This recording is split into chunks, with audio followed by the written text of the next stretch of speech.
On this episode of Redlit, AmItheA for telling my extended family how many men, roughly, my sister has slept with after she outed our youngest brother as a virgin.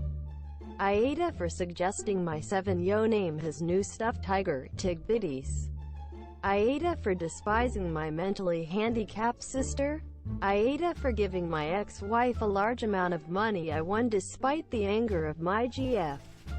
AmItheA for sleeping naked on top of the covers to teach my flatmate's GF a lesson. AmItheA for asking my brother not to bring his boyfriend to my wedding. AmItheA for keeping my website up after being asked to remove it. Updated 7:50 p.m. Holy crap. Thank you for the outpour of support, everyone.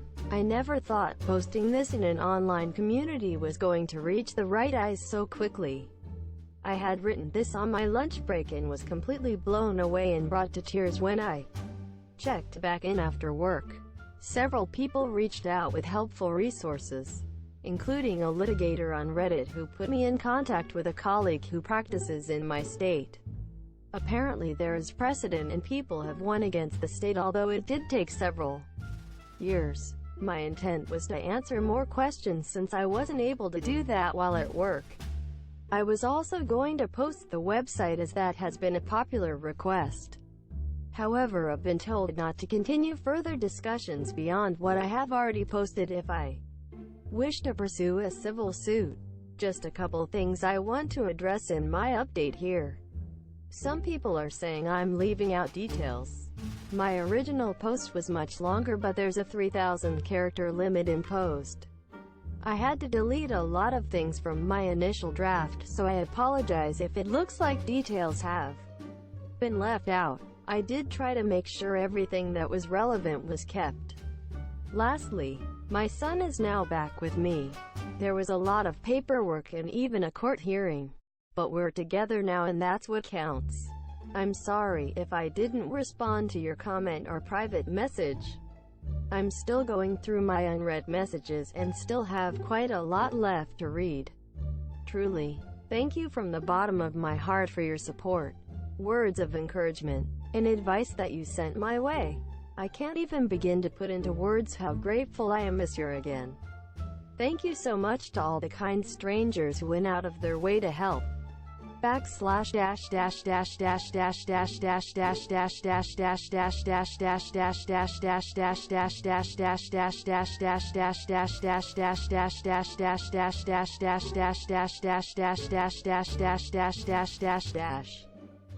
in November 2018, I was arrested at work in front of my boss and coworkers.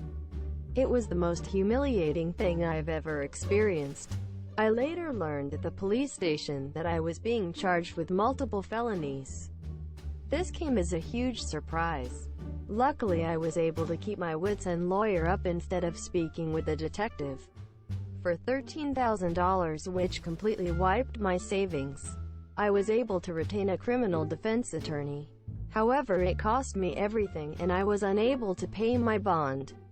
This resulted in me staying in jail for a total of 54 days. At a status hearing, my attorney presented video evidence of me gassing up my car 3 hours away from where the crimes took place, and I ended up having all my charges dismissed.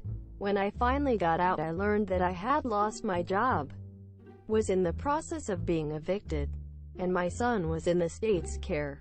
His mother is a heroin addict and I haven't spoken to my own parents in nearly 15 years.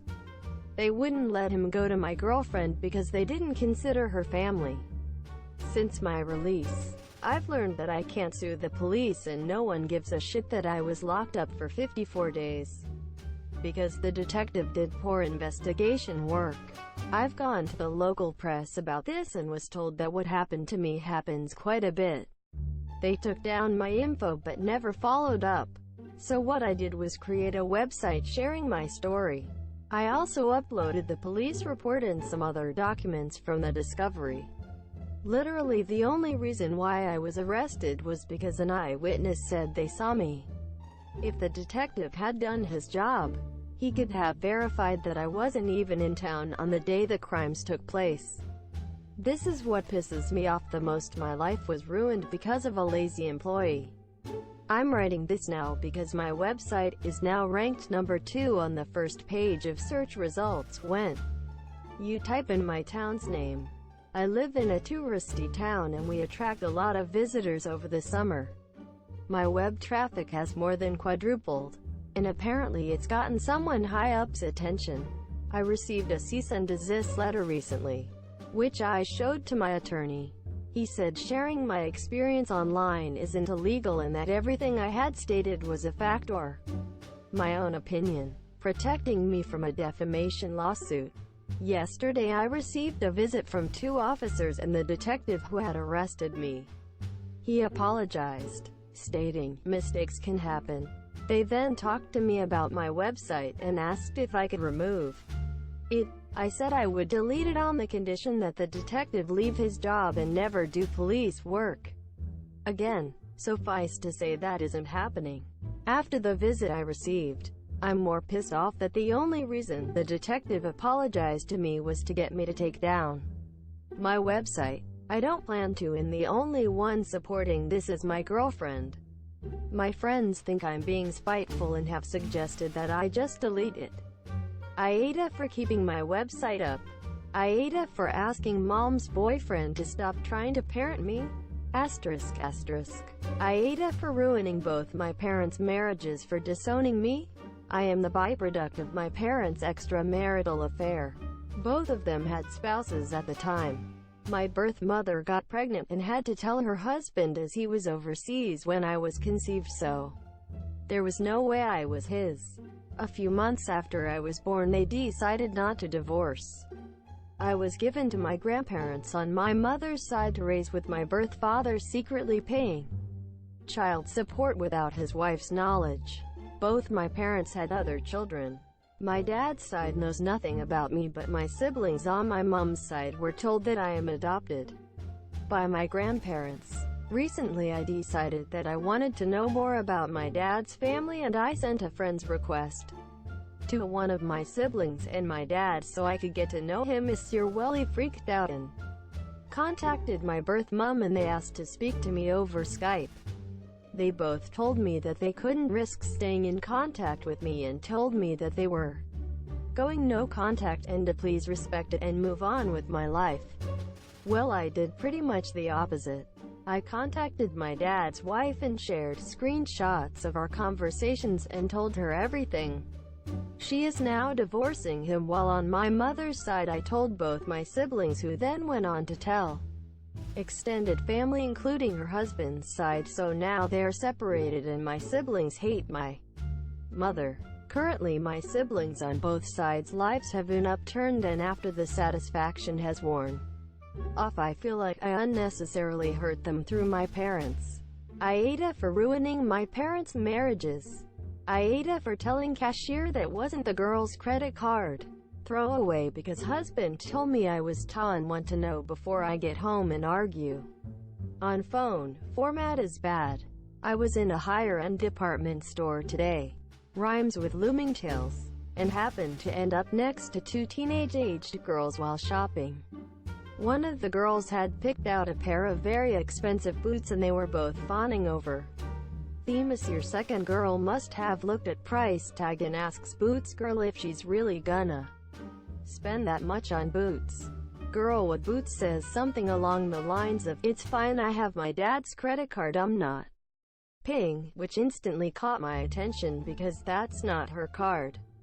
I've told my son multiple times he's never allowed to use my card, so I'm interested to see how this girl thinks she's going to get away with fraud, but had split up from the girls at this point because they had found something else. We end up at the same register, me behind, and I see her total hit well over 4 digits. The girl is about to swipe her card when I decide that I can't let her get away with something like this and someone has to parent this kid if no one else will. I tell cashier that isn't her card but her father's, and I'm not sure she has permission. Girl and friend turn and glare at me, giving me possibly the dirtiest look I've ever seen. I swear this girl was going to throw a tantrum right there. I don't think she was ever told no. Girl tells cashier her father gave her the card to shop with because it's the store's credit card, and it gives him the points. Now that I've pointed out it wasn't hers, cashier tells her she can't use that card. Girl tries to show ID to prove they have the same last name. Yeah, that will help. And I tell her it's still fraud. Girl says it's not fraud because she has permission and tells me to mind my own business. I tell her that it is my business, that she's doing something illegal, she needs to pay with her own card or I call the cops. Girl is pissed now and people are glaring at me. She uses her own card and leaves crying. Cashier looks mad at me and I tell my husband when I get home, only for him to agree I was in the wrong. So Reddit, ATIA.